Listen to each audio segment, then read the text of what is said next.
MBBS in just 16 lakhs. Kyrgyzstan, Central America, Russia, Georgia. Orbit Global Education.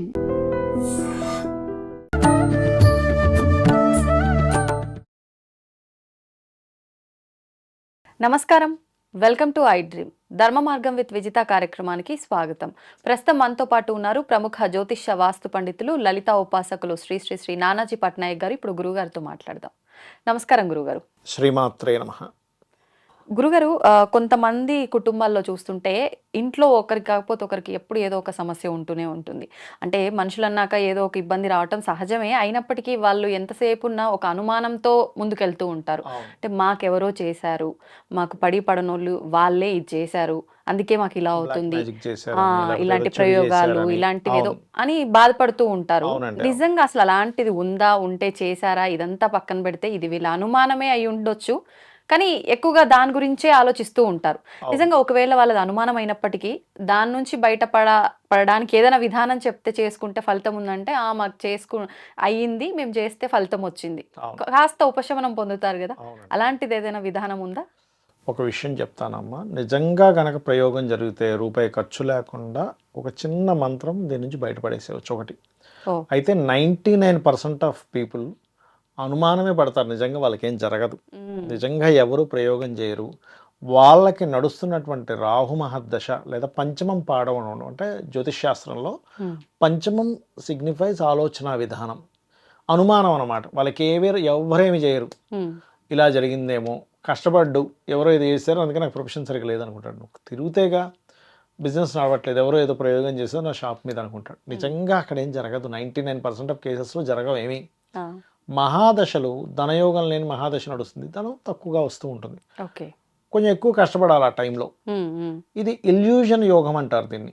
అంటే ఆ వ్యక్తి ఏమీ జరగకపోయినా ఏదో జరిగిందనే ఫీలింగ్లో ఉంటాడు, ఏదో జరిగిపోయింది, అందుకే నా జీవితం ఇలాగ, అందుకని నేను ఎక్కడికి వెళ్ళినా ఏం చేయించుకున్నా సరే నాకేమీ కలిసి రాదు అని ఫిక్స్ అయిపోతాడు. మన మైండ్ ఎంత గొప్పదంటే మనం ఏది ఫీల్ అయితే అది ఇస్తుంది.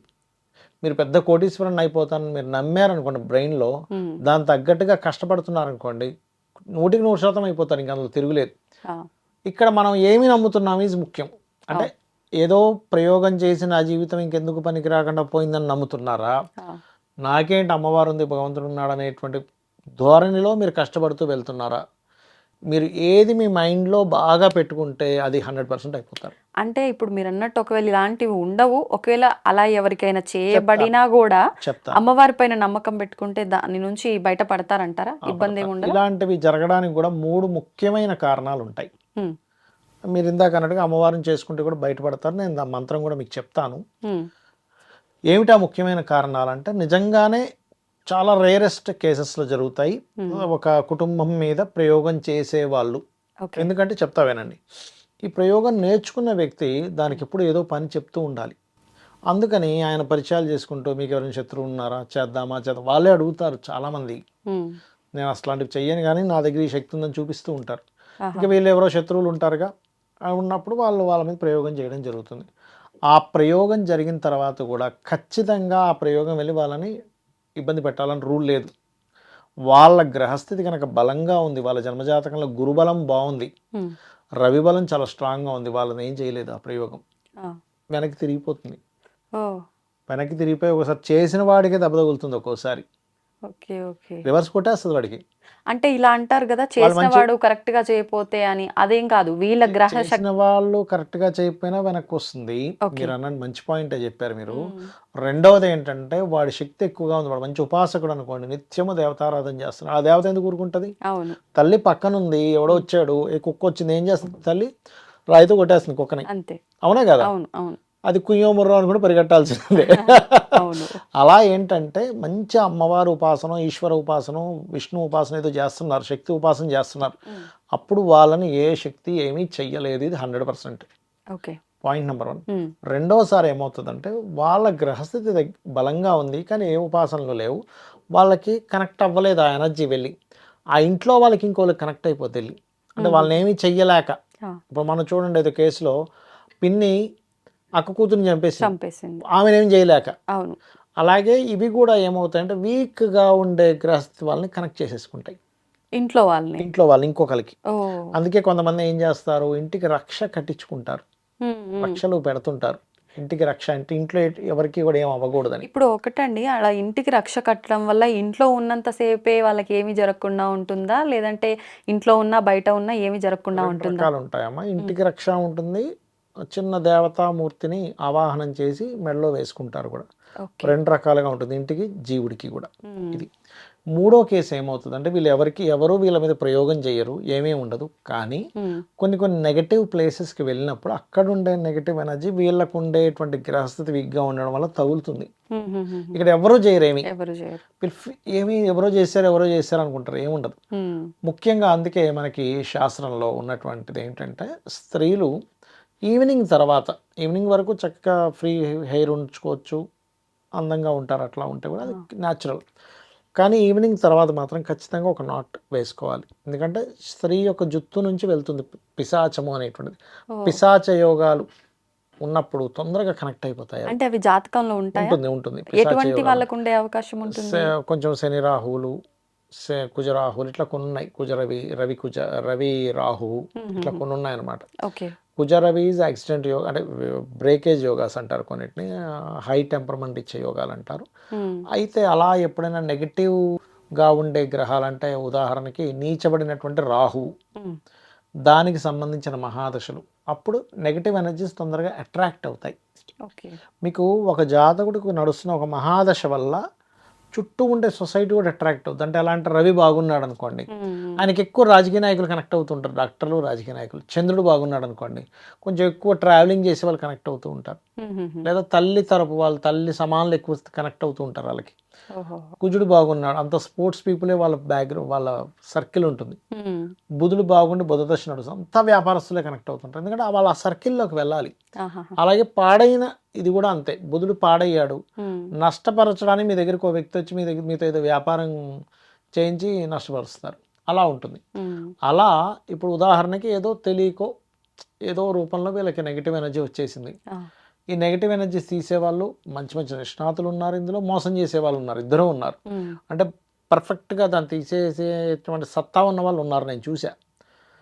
ఏమీ సత్తా లేకుండా ఊరికనే డబ్బులు మన దగ్గర తీసేసుకొని అదిగో చేశాను ఇదిగో చేశాను అని లక్షలు లాగేసే వాళ్ళు ఉన్నారు.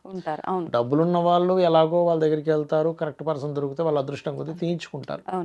లేని పక్షంలో ఎవరికి వారు ఇంట్లో అమ్మవారి నామాల్లో, ముఖ్యంగా లలితా సహస్ర నామాల్లో ఒక అద్భుతమైన నామం ఉంది. అదేమిటి అంటే పంచప్రేతాసనాసీన పంచబ్రహ్మస్వరూపిణి చిన్మయీ పరమానంద విజ్ఞాన గణరూపిణి అయి నమః.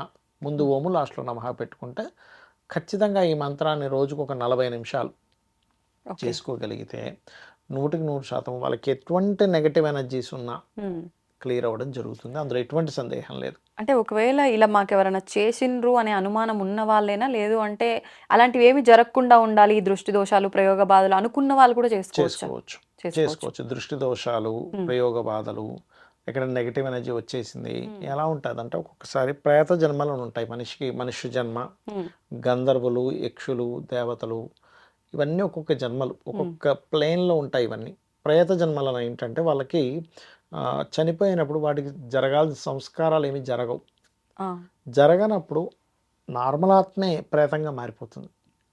ప్రేతంగా మారిపోయినప్పుడు అది ఇచ్చే రిజల్ట్స్ ఇట్లా ఉంటాయి. కొంతమందికి ప్రేతం ఎంటర్ అయిపోతుంది, వాళ్ళ స్వభావంలో మార్పు వచ్చేస్తుంది. వాళ్ళు మొండిగా ఉంటారు, ఏమి చెప్పింది వినరు, స్నానాలు చేయరు, దేవతకి టెంపుల్కి వెళ్ళబుద్ధి కాదు, ఇంట్లో పూజ చేసుకోరు, ప్రతిదానికి వాదిస్తూ ఉంటారు. నేను కొంతమంది చూసిన వీళ్ళు ఏదో ప్రేతం ఉందిరా బాబు అనుకుంటా, అలా తెలిసిపోతుంది.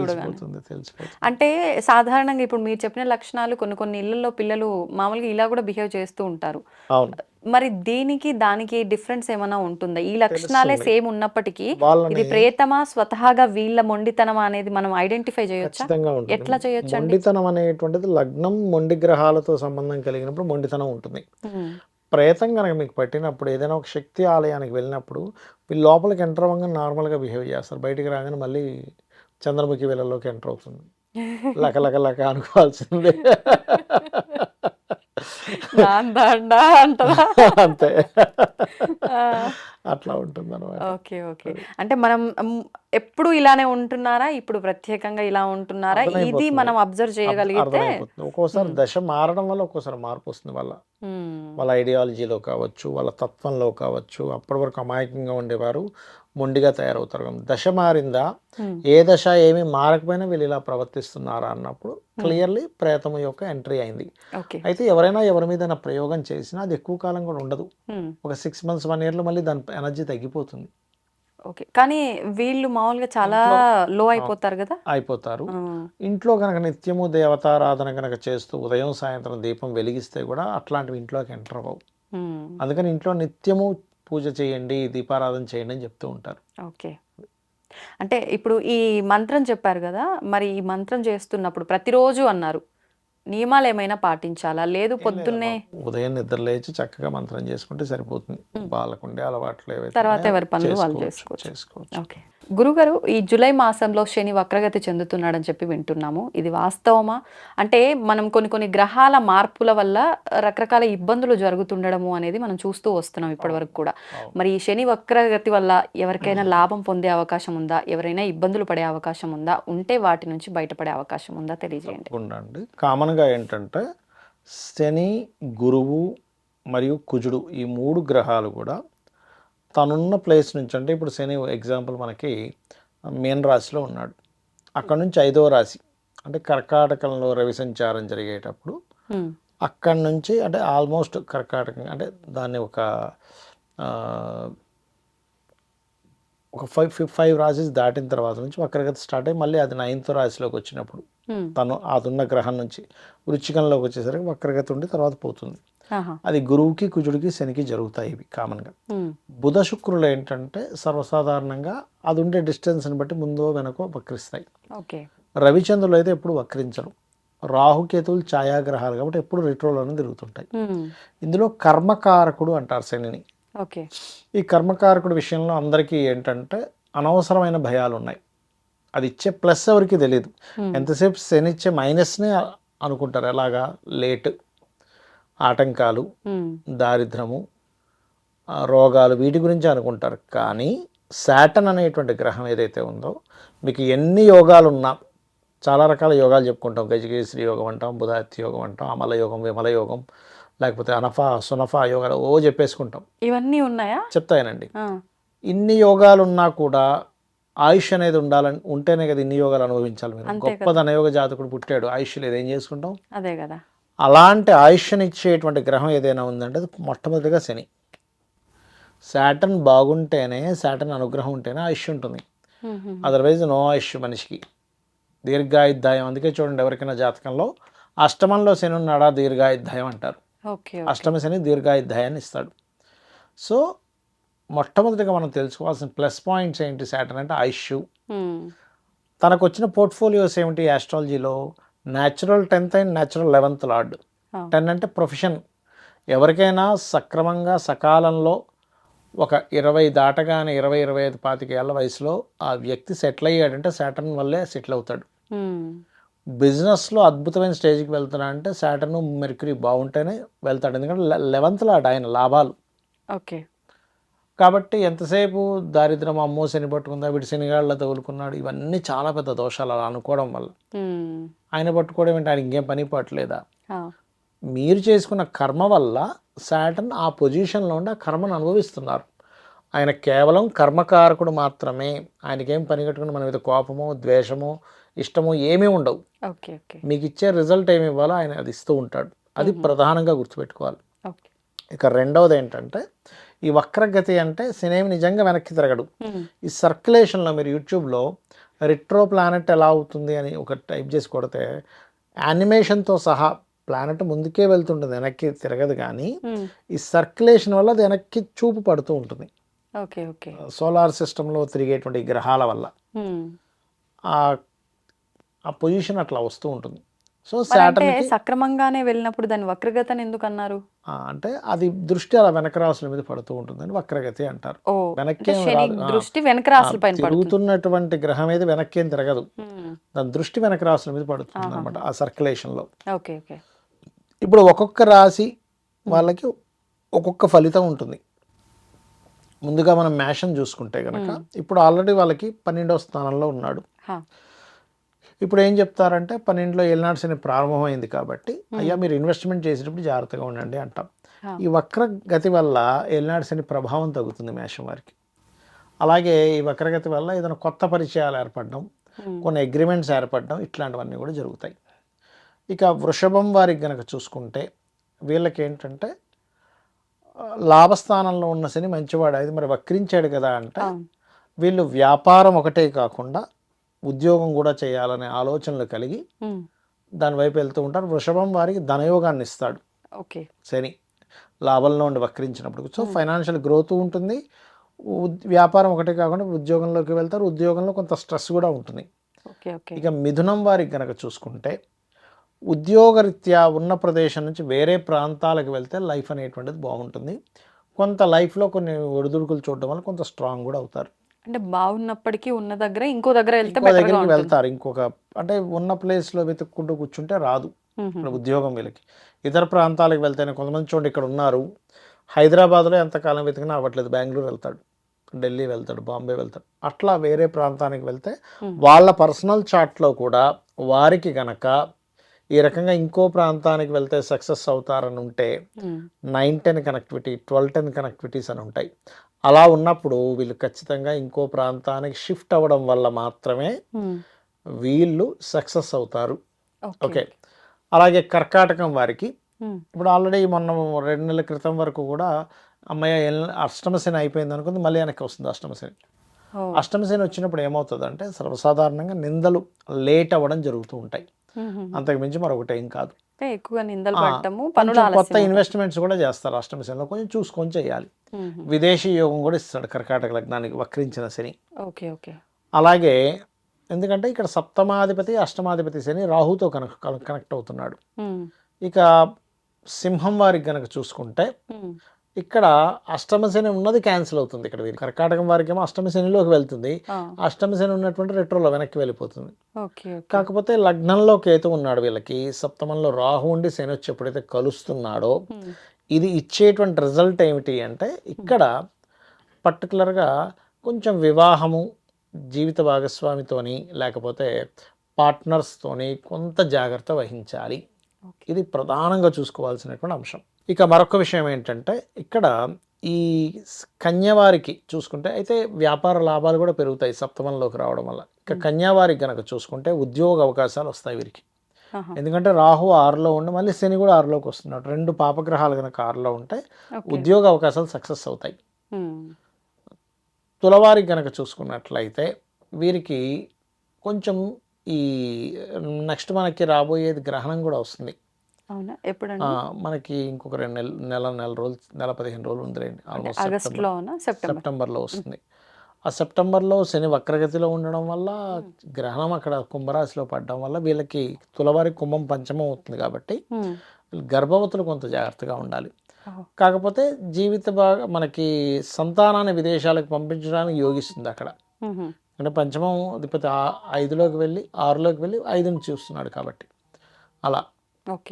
ఇక వృశ్చికం వారికి గనక చూసుకుంటే వీరికి కూడా గతంలో ఏదైతే అర్ధాష్టమి శని ఉండేదో అది క్లియర్ అయిపోయింది అని అనుకున్నది కాస్త మరలా అర్ధాష్టమి శనిలోకి వస్తుంది కాబట్టి వీళ్ళు ఏదైనా ప్రాపర్టీస్ తీసుకోవడము, వెహికల్స్ తీసుకోవడము, కన్స్ట్రక్షన్ చేయడము, ఇటువంటి విషయాల పట్ల కాస్త జాగ్రత్తగా ఉండాలి. చదువు విషయంలోని, తల్లిగారి ఆరోగ్యం విషయంలోని కొద్దిగా చూసుకుంటే సరిపోతుంది.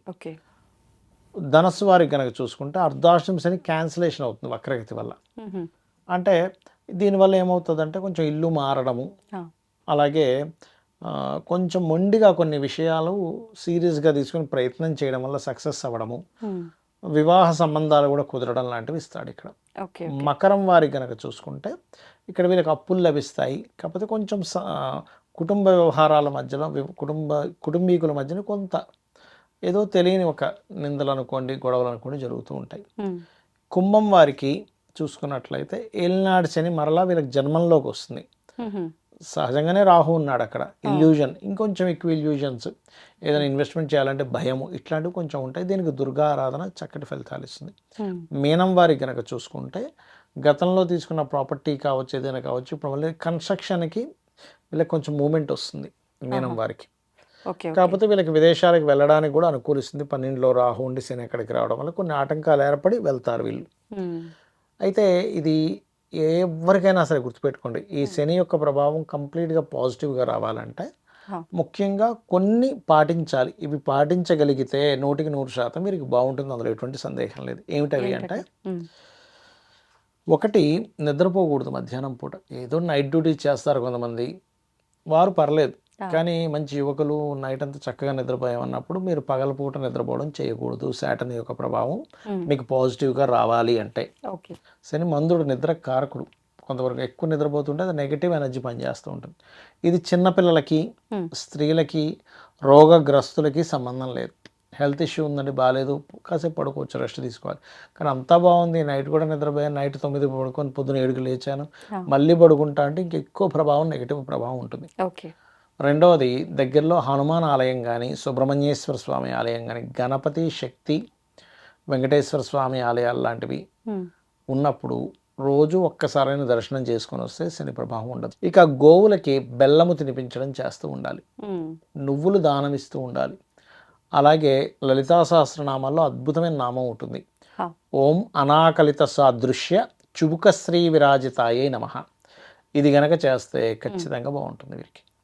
ఇప్పుడు మీరు చెప్పినట్టుగా ఈ రాశులు చూసుకునే విధానం కూడా కొంతమంది వాళ్ళ అక్షరం, మొదటి అక్షరాన్ని బట్టి చూసుకుంటారు, పేర్లో మొదటి అక్షరం. అది జన్మజాతకం లేని వాళ్ళకండి, అదేదో జస్ట్ కొంచెం పనిచేస్తుంది. వాళ్ళ పేరు పిలవగా ఆ రాశికి సంబంధం ఉంటుంది కాబట్టి వాళ్ళు ఆ రకంగా చూసుకుంటారు. కానీ పర్టికులర్గా వాళ్ళ డేట్ ఆఫ్ బర్త్ బట్టి వాళ్ళది ఏ రాశి అని చూసుకోవడమే కరెక్ట్. ఓకే. పేర్లు బట్టి ఉండేది ఓన్లీ 5% పనిచేస్తుంది, అంతే. 5 to 10% పనిచేస్తుంది, అంతకంటే ఎక్కువ పని చేయదు. ఓకే. ఓకే. అంటే ఎక్కువగా మనకి ఇప్పుడు సోషల్ మీడియాలో పేరును బట్టి ఎక్కువగా చూసుకునే వాళ్ళే అశ్విని, లీలో భరణి అలా చెప్తారు. బట్ అది అలా పనిచేయదు. వీళ్ళ జన్మజాతకం అంటే ఒకటి ఉండదు కదా, మీరు ఏ రాశిలో పుట్టారు. బట్ ఈ రాశిది కూడా కొంతవరకే, 15 to 20%, 15%. పర్సనల్ చార్ట్లో మీ ఏ లగ్నం అయింది, గ్రహాలు ఎక్కడున్నాయి, దాని మీద ప్రభావం ఎలా ఉంది, ఇవన్నీ చూసుకోవాలి. ధన్యవాదాలండి. శ్రీమాత్రే నమః. దీన్ని తవ్వుతూనే శివలింగం. సరే, దాన్ని అట్లా కప్పేసేయండి, చూపించదండి. Krishna is there. మూర్తి పూజ కాదు, సాక్షాత్ బ్రజేంద్ర నందన భగవాన్ ఉన్నారు మూర్తిలో. ఏమీ ఆశించకుండా ఆరాధించే వాళ్ళు కూడా ఉన్నారా ప్రభుజీ? నిజమైన భక్తి అంటే మనకు తెలియదు కాబట్టి